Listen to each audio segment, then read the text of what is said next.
Hello, travelers from around the globe. Today I have a privilege to sit with truly experienced traveler who was hosting more than 100 people, traveled more than 10 years, hitchhiked tons of countries, and it's my dear friend Sasha from Russia. Welcome, man. Thank you too. Hey, thank you for having me here.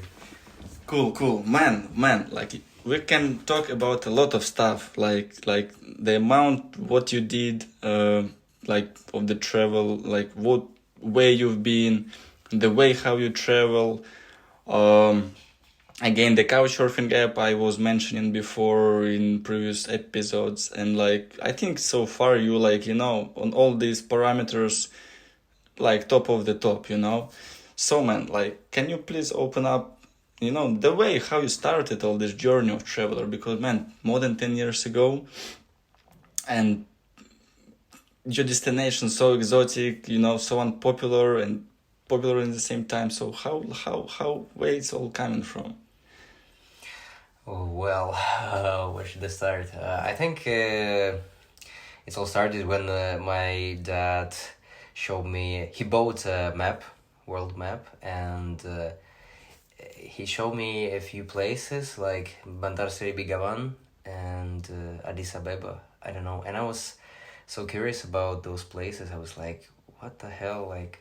Why do these countries far away from my home, why do they have so long names? And out of curiosity, I started to explore this map, and I discovered many places, started to learn about capitals and mountains, rivers, everything. So that's how it started probably. Then I couldn't travel for a long time. I started to travel when I was 20 years old, I think. Mm-hmm. And my family, they really treat me like a crazy guy who travels everywhere, especially my grandma. She's like, again, you went somewhere to Mongolia or whatever, what are you doing there? And just stay at home, eat something, and be safe. But it was just the truly inquisitive mindset which I had from my childhood, and I really wanted to do this as many people, but they probably stuck with some other things. And I was lucky to find out about Couchsurfing and stay with a guy in Moscow who told me about hitchhiking and how he traveled all country and even other countries, 5 to 6, 7,000 kilometers by hitchhiking. I was surprised that it's possible that people are actually kind and not like they show us in TV. So it's actually opened my eyes a bit, and after this I started to meet more and more other travelers, crazy travelers, and then I started to do hitchhiking, and that's how it started. Oh wow. Do you remember your first trip? How was that? Where was that? The way it was? Couchsurfing was Moscow one, but when you decide hey, let's go to travel, what was that? My first experience was pretty interesting. First host, he was living with his parents. They didn't have couch or sofas at home, so basically they were sleeping on the floor on sleeping pads and in sleeping bags, and they were pretty comfortable with that. So at that moment for me it was a bit maybe too radical, but they were totally fine. They had work, they were normal people, and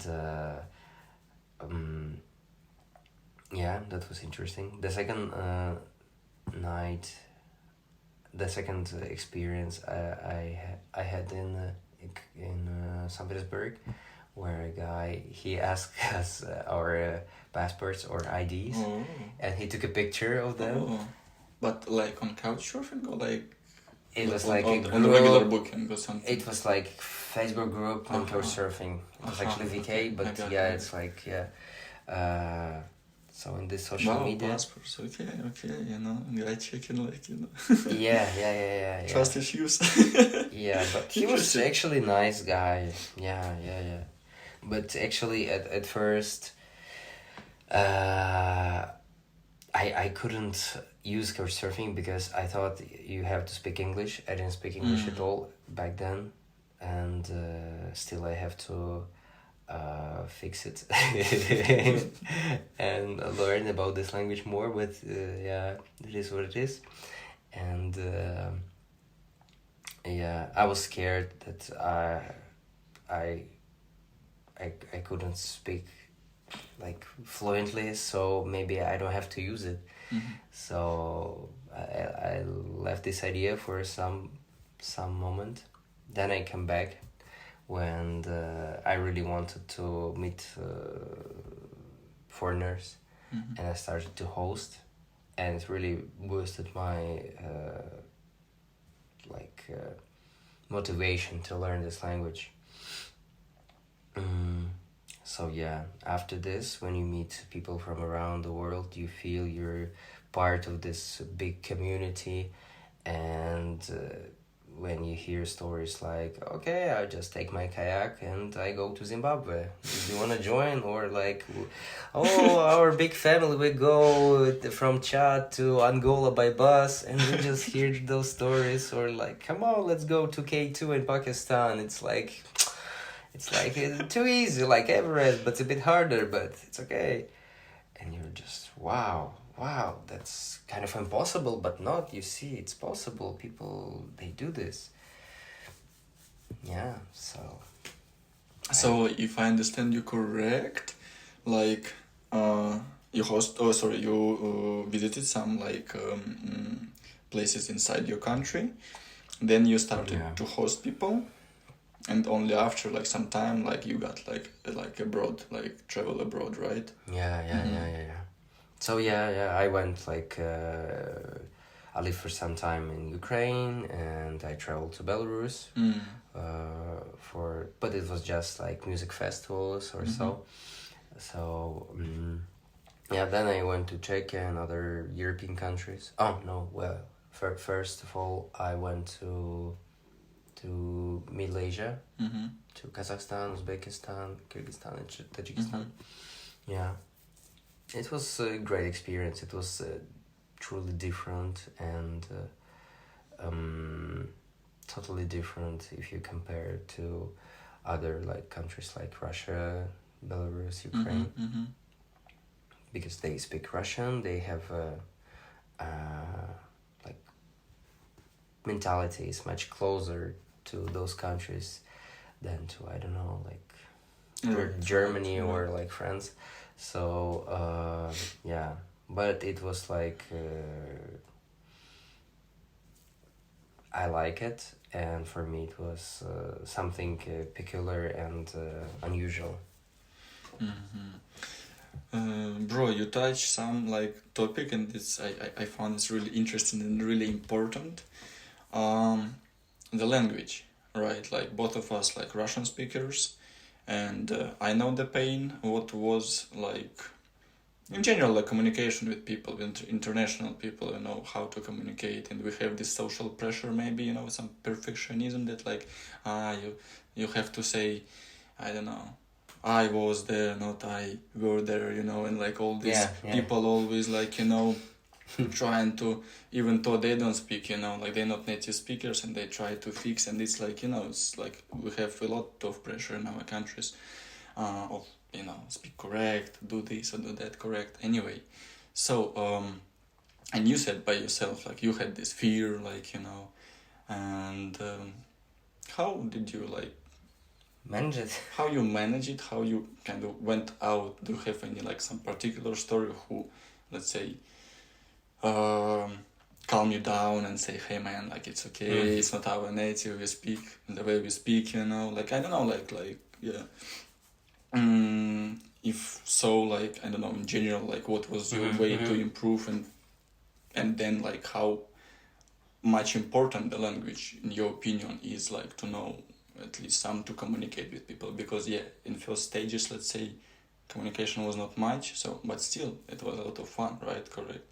So, yeah, how was that part for you?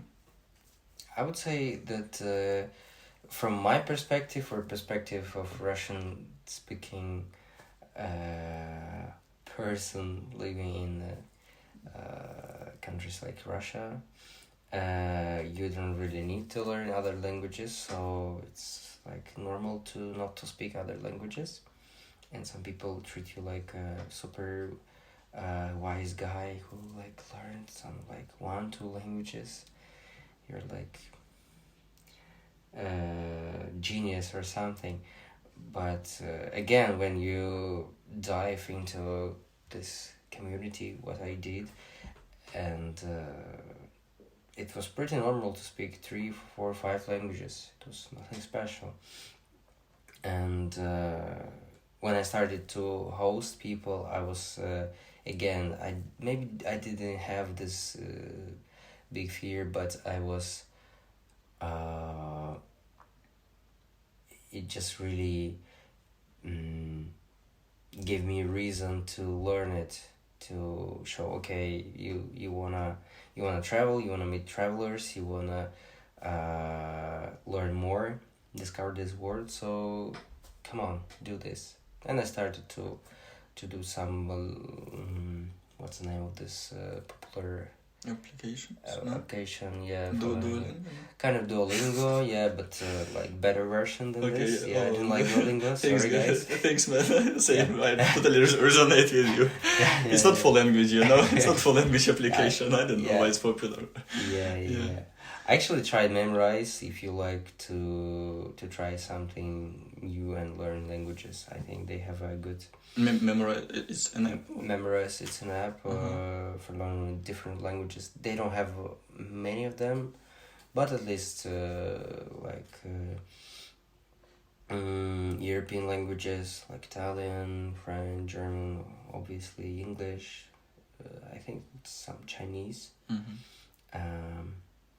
Portuguese as well, which I learned there. And so also I was watching my favorite series, my favorite movies like Breaking Bad or Californication. Rob, hello. You know you're a huge fan of Californication like me. And it helped me a lot. It helped me a lot, especially when you love something, music, some movies which you already seen or heard before. It really helps you. Yeah. What about you? And how did you start? How did you manage it? With language, like, you know, I have like the moment, like what kind of got me really more cheerful in general, like towards the language approach, like because I had the same this like social barrier that like, hey, I need to speak perfectly or don't speak at all, you know, like or speak correct or don't speak, you know. But once upon a time I was hosting also one Spanish girl, and like also my good friend nowadays. And like, you know, we was hang out, like just walking around in some park in Warsaw. And like the way how I was communicating, it was like, you know, like here, like, I don't know, trying to use hands and everything. Like, you know, like trying to express the way you can, you know, like you use everything possible. Sometimes translator, you know, it's like not really efficient. Maybe nowadays it's better, but like back then it was like, I don't know, also 8 years ago or something. It was a little bit like anyway slow, you need to type, and like, you know, vibe is killing.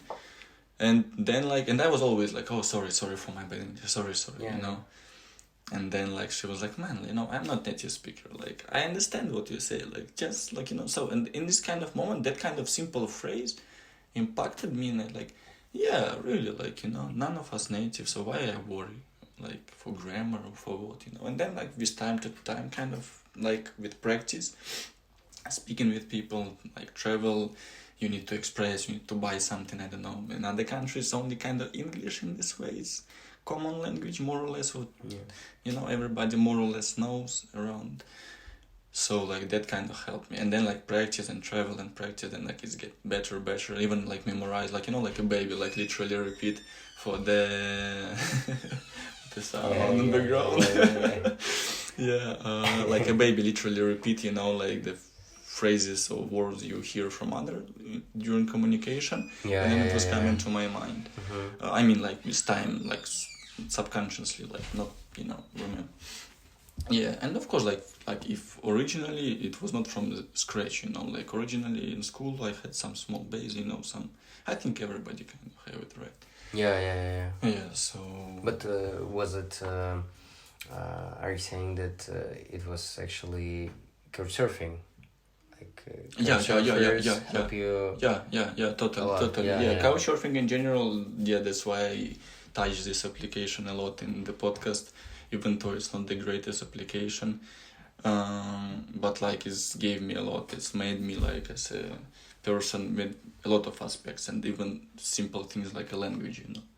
Yeah. So by the way, maybe you know, like is there any other like nice apps, like, I don't know, you can recommend people in general, like, I mean, or like you had experience, because similar with Couchsurfing, maybe like different, doesn't matter. I know, for example, for hitchhiking there was like this Hitchwiki, right? Yeah. This website. It's not an app, I think. It's a website, right? It's a website. Yeah. Or like, for example, groups obviously work one or another way, like this, like on Facebook or something.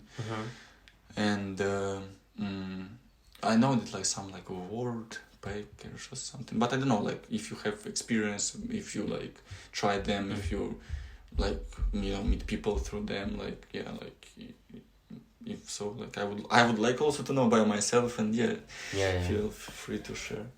I already mentioned about Memorize. It's app for to learn languages. This is one. Maybe I'll recommend Mapsme. If you travel, like if you go to the mountains, for example, or you go for hiking, or you spend time in nature, it's really good because it shows your all roads and itineraries where you can go and find a way, because unfortunately some other big maps will know it works not well sometimes, especially out of city. In city it's okay, but in big cities especially. Also I know Mapy.cz. It's Mapy.cz. It's a Czech maps, and they have even better itineraries and routes for all small stuff. You can check like how high this mountain or this one, and compare which road you should take to go this way or where's river. So it's really good for, again, hiking, this kind of stuff, if you're into it.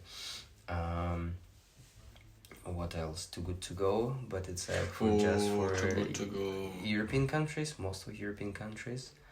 It's must try. Here in Poland it's very common, and you can find lots of stuff, and not just save money but also help environment. So it's really good. It's like food application, right? Like these restaurants, like what kind of leftover to don't throw, so you can grab it like way cheaper. Then it's either it's some, I don't know, products from grocery store, or I don't know, some buns and coffee from coffee shops, something like this. So it's really good. So what about other apps? What kind of apps do you always use when you travel? For me personally, I'm like really into this. I was trying to find alternative of Couchsurfing, for example, but I read different articles that still, they have the biggest group base of people. I think it was around 11 million. users, like at least 3 years ago when I was trying to find alternative, because like application not really updating and like kind of, you know, bugging. However, again, like, you know, people are there and like there is a phrase like couchsurfing there, but this stuff is still works. I agree Even with though this you. application somehow again not somebody maintain it, but it's not really something worth developing, right? Like it's application from 2010s, you know, right? And nothing changed since then. Since I started, there's nothing changed, 0 updates, like just like some, yeah. And like there was some not wordpacker, something different, but that was the biggest kind of similar application, and it was 800,000 users, so like kind of more than 10 times less, imagine, like the closest similar app. And another app I haven't tried yet, I'm really curious to try, and like also one friend of mine and also the person I host in Couchsurfing, he developed it. It's called Gulu app. But like I found the idea is really interesting. For example, like it's kind of social media but for travelers, but not just for like these photos or like videos or whatever this social media offers, but more like kind of, it's kind of, I'm not really sure how exactly, like what full functionality, but at least one, it's like you have the location, and let's say you have group of friends, right? Like, I don't know, whatever, you had like, you know, from around the globe. And like you never know where you are. And even me posting on Instagram, I don't post like in the same day, like, and then people, you there? No, I'm already not there. Like, sorry. And like, but that app is like this, you know, you can see, and then like you have notification, hey, like, you know, hey Sasha, Igor is like in Warsaw, you know, and like, oh man, like you're here, hey, let's catch up. So I think it's quite interesting, the idea, and how I'm really curious how he will develop it. So yeah, it's interesting. Yeah, and I think again, especially if you're like already like experienced traveler and you have this group of people, kind of, and you cannot really follow. Not everybody also uses social media, especially from like, you know, like travelers, like more like alternative or like more nature, more like, you know, they kind of like keep low profile and try to be connected, like live, you know. True. So like, and if this kind of thing can help to meet me a person, what, you know, you can like forgot, you don't know that this person is there, and that person, especially if you travel together, like I would really interesting for me. So, and other apps, you know what, a really interesting app, like what I can recommend is Trust House Sitters. Like it's like you can take care of house or pets, like, you know, like some people, let's say, go for vacations, but let's say they have dog or something, or like cat or whatever, any other animal, even cows, like on farms, you know. And then you kind of apply, saying like, introduce yourself, who you are, you have an interview. The other part of this app is like not, it's more for Western countries, for well-developed, like, I don't know, Netherlands and stuff, you know. And you need to pay for this, but it's really pay back super fast. Imagine like you go to Netherlands where hostels cost for, I don't know, 50 euros, and this app costs subscription like yearly like 70 or 100 euros. Yeah. And so if you you stay in cool apartments, like you know, like houses, and usually in Airbnb you will pay like, I don't know, 70 or like even more, like in Netherlands, I believe. Yeah. So you will literally pay back like in like the same day or half day of spending time there. So I think it's really worth. But yeah, location wise it's limited. And again, if we talk again, going out from apps and talk about not Western countries, because I think apps and all this vibe, it's more Western countries. Yeah, other countries also use and couchsurfing, but let's say you go to Middle East, right? You know, or like Middle Asia, right? Like what you mentioned, like Tajikistan, Uzbekistan, and some Kazakhstan. Like they don't need even app, you know, the hospitality of these people, you know, there's no way you will sleep on the street or even on the tent, you know, like, or something. You will always fulfill with food, you know, you will always you can always ask for help. Yeah. Normal thing. Yeah, so like the culture itself is fascinating for me, to be honest. The culture, how the people still approach the way like to take some stranger like to home, hey man, come to us. I mean, app still has some. You see, like as you mentioned, the guy asking passport. You know, like or you still have some references. You know, you still a little bit know who this person. Yeah, you can predict More or less. You know, like but can be surprises, but most of the times, yes, all cool. And but he is like completely random. It's like the same, like, you know, literally hitchhiking way, but to your home and like to your family. Yeah, the hospitality of those countries is another level. Anyway, yeah. Anyway, yeah, like it's actually what I wanted. Another stuff that I wanted to touch is like, so you travel like in total what more than 50 countries, right? And not like one continent. Europe Right. fully, I think you finished, right? Like, and then like this Middle East and like South America. I know you've been. Yes. Um, have you been in some African? Morocco, you've been. At least? I've been in Morocco, and Balkans, Europe, Yeah. like Turkey, if you consider it like Europe or Europe, Middle East, anyway. That it's something here, there, between, you know, both. Yeah. like And, Azerbaijan, Georgia. So, and what is like, let's say, your point of view towards the travel? How like was it changing during the time? You know, like back then, like 10 years ago, right? Like it was completely new world, you know, like and full of surprises and full of like craziness and like, you know, like a baby tried to like discover it and you wanna more. Like so, like do you, and like with your amount of your host, you know, like, so do you feel some sort of addiction from this? I don't know, like kind of, I don't know, not adrenaline addiction, but more like for new experiences, maybe, you know, like kind of like, hey, I want to go out to, like, cannot sit in one city for a long time, you know, like, do you have some challenges in you, with you know? Right now, probably not, because I decided and that it's gonna be actually pretty nice to stay in one place and explore it and also meet people, because sometimes when you don't have this opportunity, you can host people, you can meet people from other places, and sometimes it feels like you are again in the road, because sometimes it gives me, I don't know, so much energy and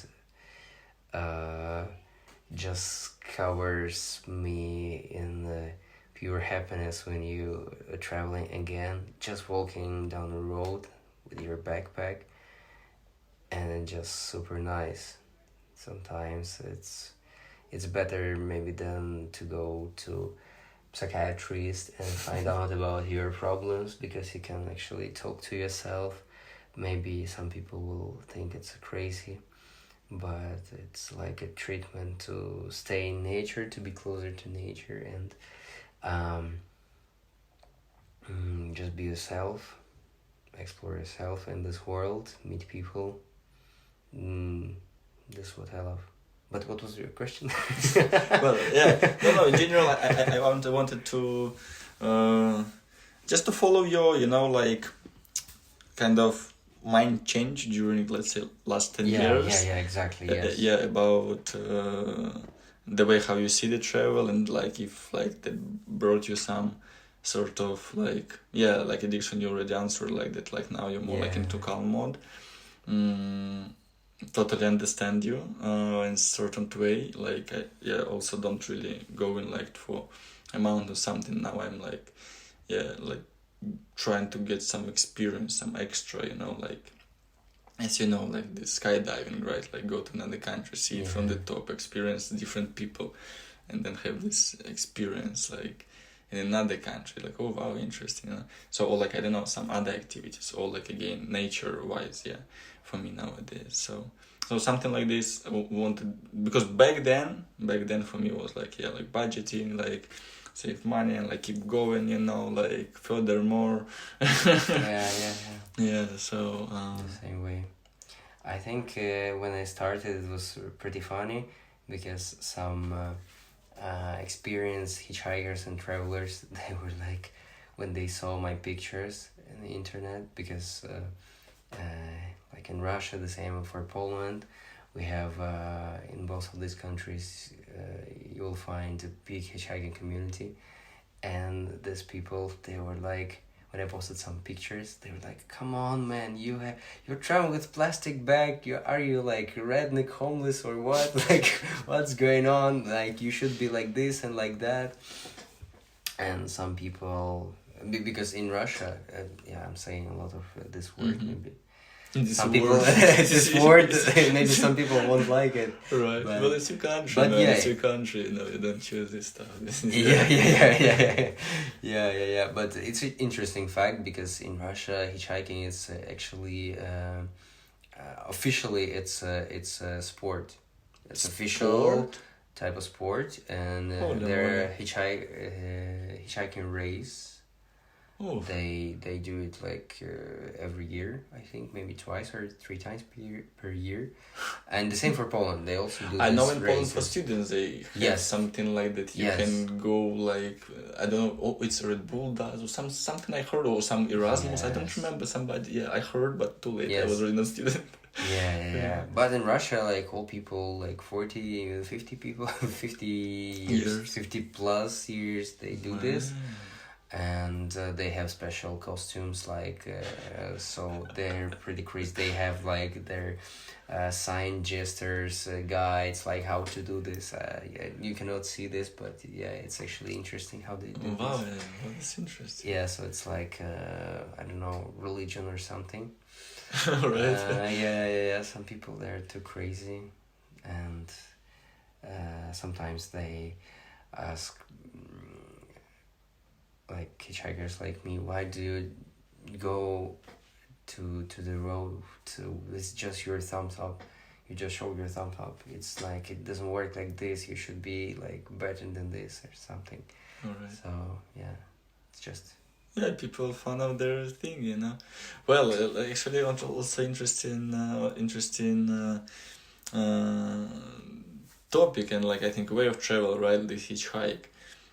Like in my opinion, besides like just saving money, what is obviously is a lot of saving money, even though it's like beside that again saving money, like it's also hard, let's say, work in certain way, you know. You it's, let's say, fucked up a little bit your schedule. You never know who will pick up, when you will arrive, where you will arrive, like, you know, save, not save, you know, like and also, you know, like you meet the people, you still have your part of your travel, you still talk to these people, you discover these people, you still during your like way knowing the country. And in my experience, I never had bad experience, but like it was like, you know, sometimes like, okay, people don't speak language, but anyways, what about it?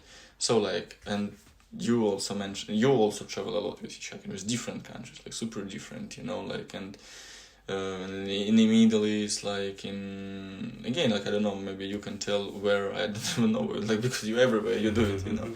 So like let's go to this topic and like open up maybe, you know, so far some like highlights what people might like to know, like again some kind of tips, hints, you know, for safe, nice, cool, and the best experience from hitchhiking, how to don't fear it.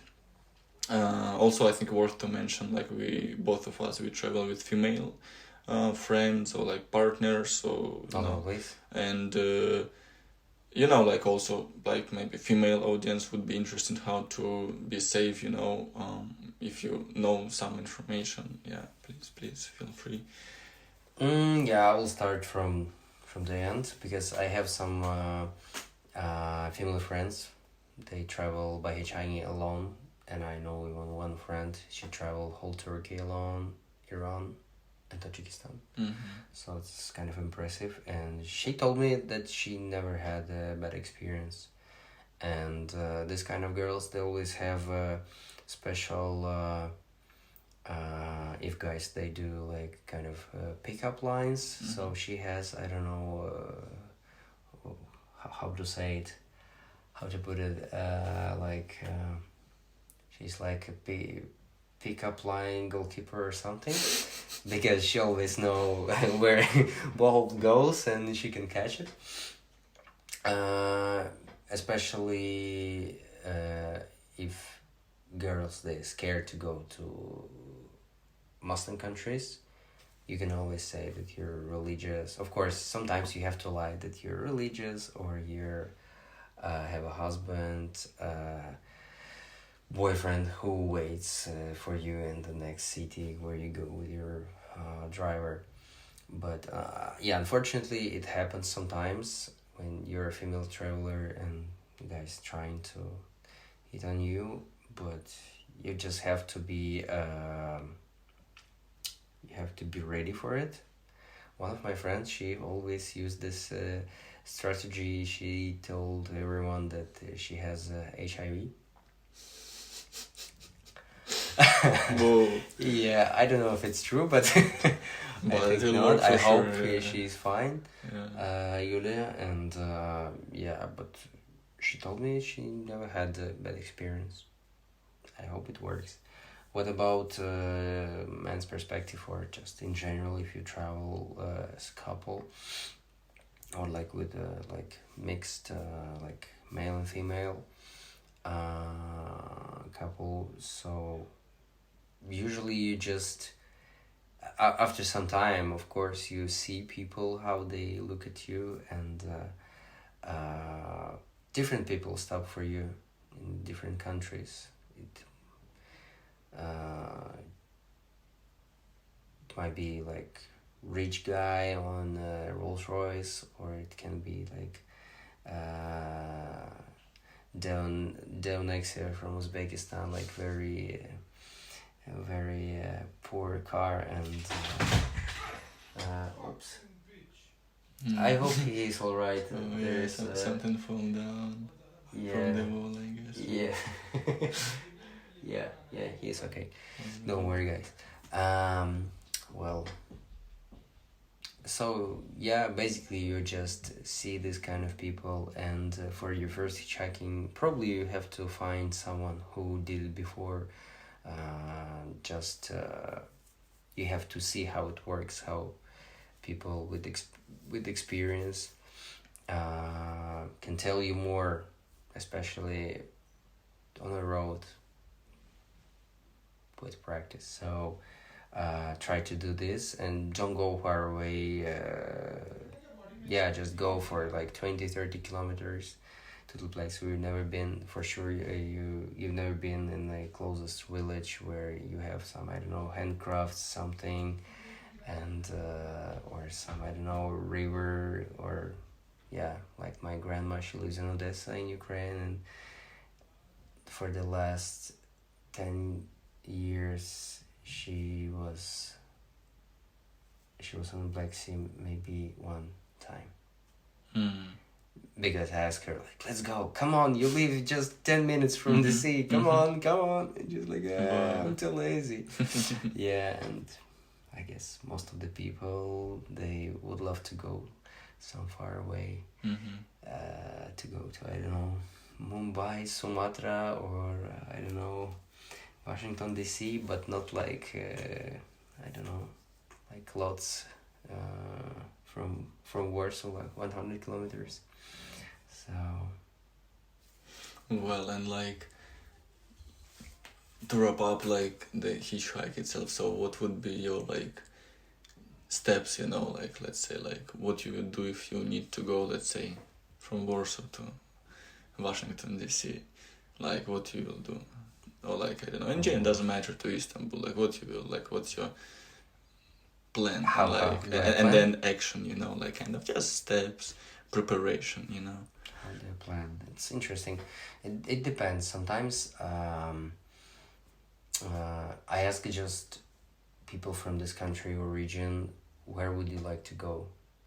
And because I don't really like to use this top 5 destinations in Norway, or top this, top that. I try to approach locals if I have friends there or something, or couch surfers. Yeah, also research. Sometimes I feel like map geeks. I can just explore map for hours.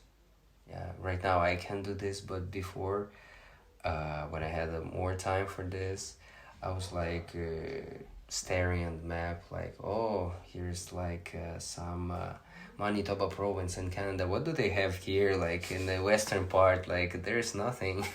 There's just tundra. Okay, I will see. Like, what do they have here? Mm-hmm. So, yeah. For example,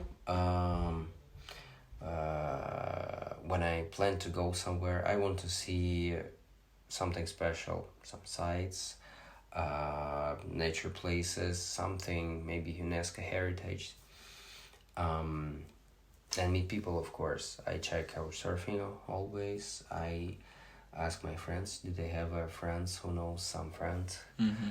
who can recommend something, and yeah, it just go there and see what will happen. And with hitchhiking, as far as I already travel a lot, I can count more or less where I will end in the end of the day. So Kind of like depends kind of on final the country. destination. Yeah. Because I know approximately I will like Uh-huh. in Europe I will make like 700 kilometers per day, or like in different countries it works differently.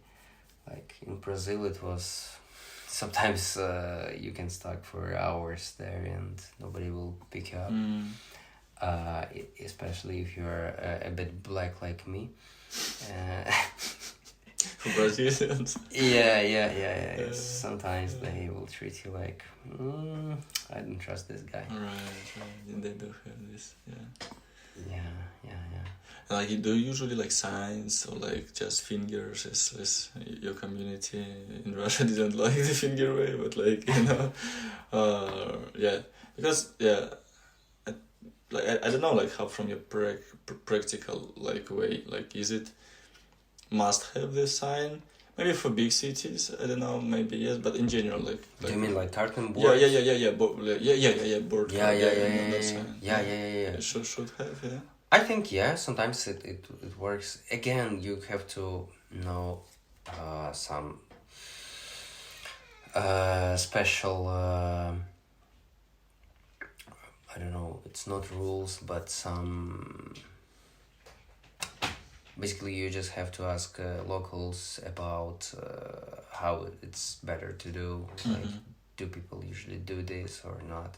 Because for some countries like in Russia, Ukraine, I never did this. You mean sign? I mean, a few times I used a carton board with sign, like written seat or something. But yeah, in Europe it's must. You should have it. Well, yeah. It really depends.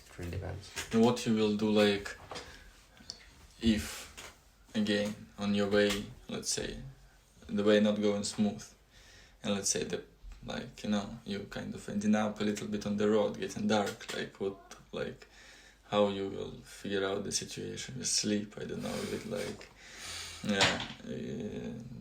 I've heard this question many times. Yeah. There are several options. You can use a tent if you have one. That's what I usually do in summertime. If you don't have it and you stuck and there's no hotel, hostel, motel, whatever, you can stay at a gas station for a night. Not the best choice, but sometimes it's a bit better than stay outside when it's minus 30. Right. So yeah, again, you can right now I can calculate where I will be and find Couchsurfing or book a hotel.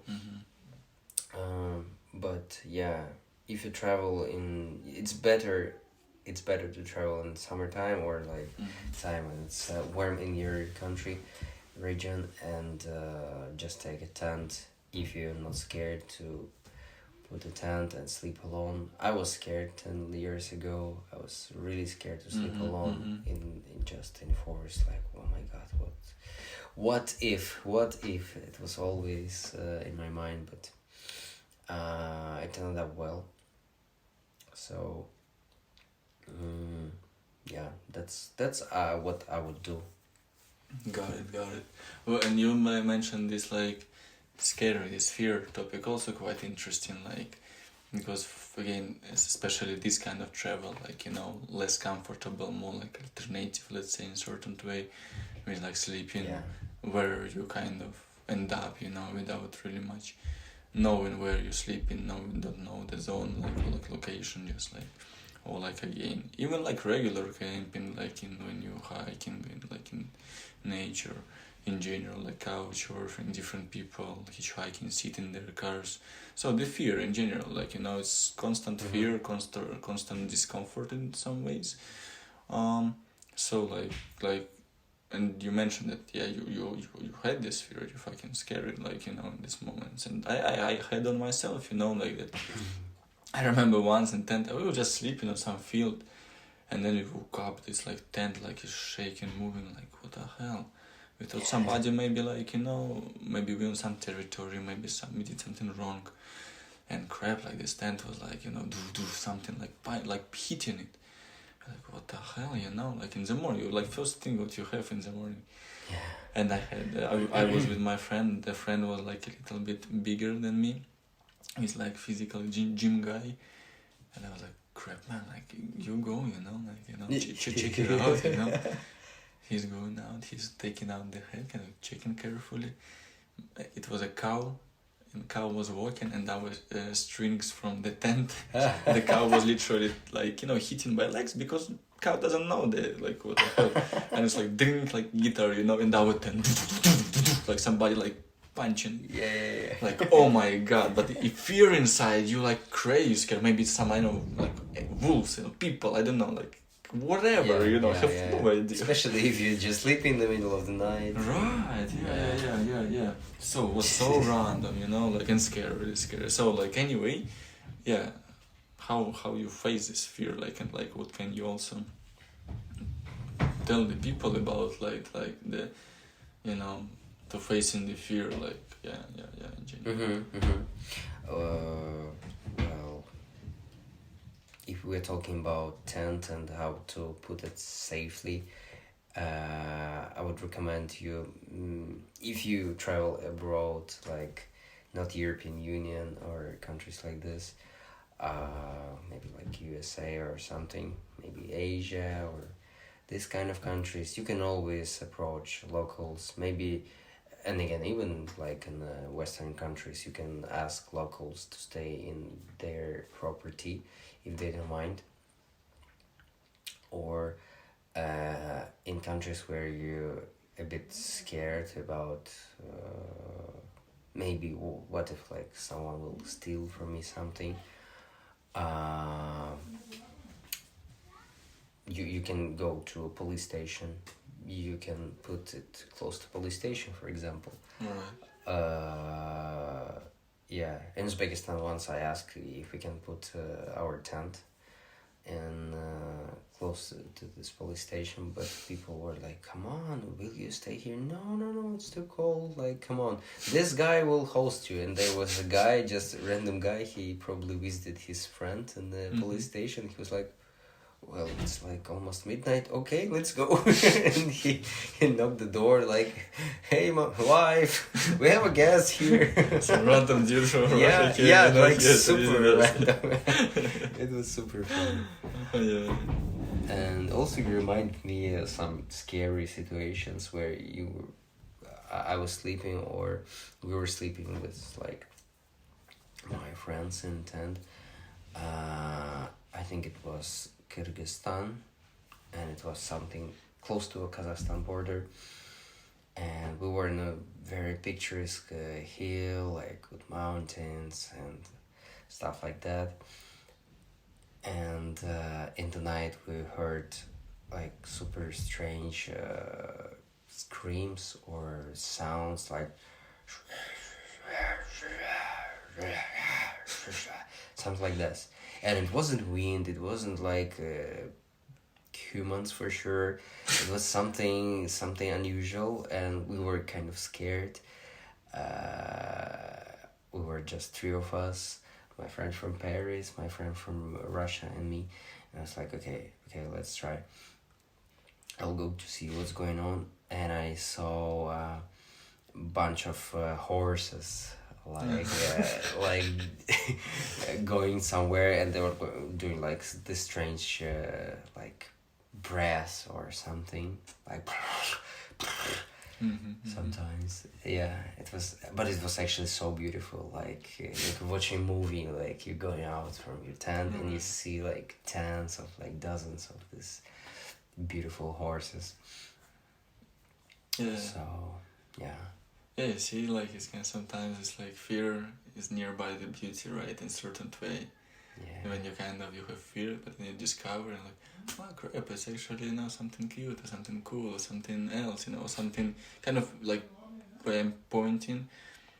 A lot of stuff like our mind playing games, right, with us, in especially in situations when it's something unknown, and then your mind trying to, maybe it's protection, right, of the mind, like better to think about bad, so you will be ready to this instinct, rather than be like with rose glasses and pink world and everything will be cool. Even though I like this positive approach, but I think you should be ready just in case for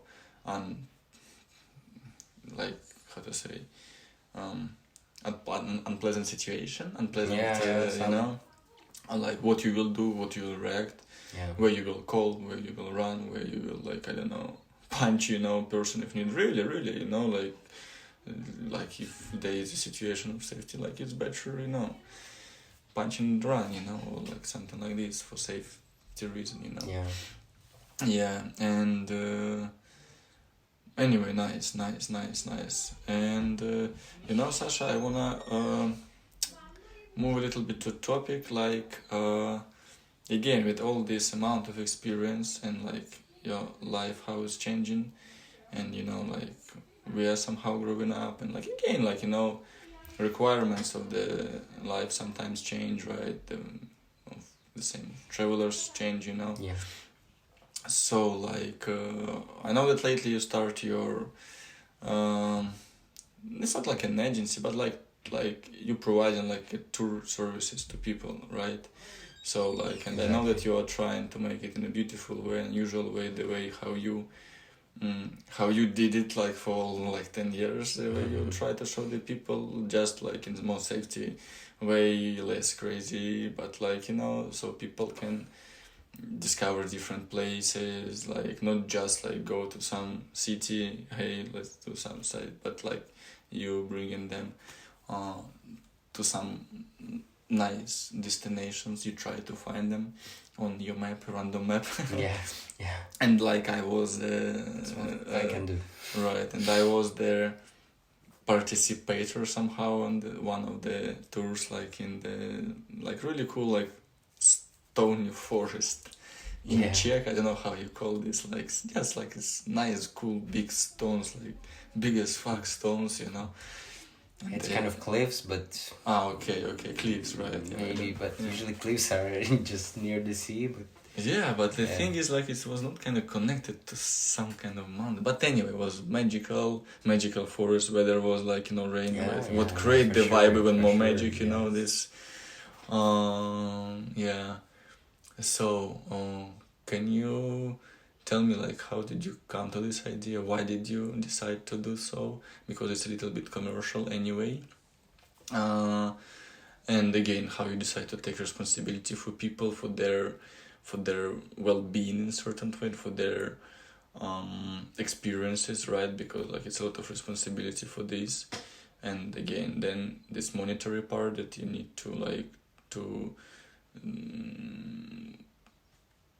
because it's it's a lot of things, a lot of job. It's not just, hey, homeless, let's go to travel. It's a thing, So yeah, how did you end up here and why? Well, I think I did it several times, many times when I organize my friends, because I love to plan itineraries. I like to think where we can go, what we can eat, and I was actually did it for this many times, but I didn't think that I can earn money. And it wasn't popular back then, many years ago. And right now I think I have this power, knowledge, how to do this, how to organize it in the best way, because I did it for many times for not really pleasant ways, let's say ways. So basically I know how not to do, and I know how to do it the best way. So I try it, and I already for this in this year I did like how many, like at least 4 trips to different countries, and most of the people like it. The main reason, probably they're like me, they like to explore, they like to meet new people. So it's just not about like a hotel where you stay at a pool and just drinking cocktails. Hi, Rob.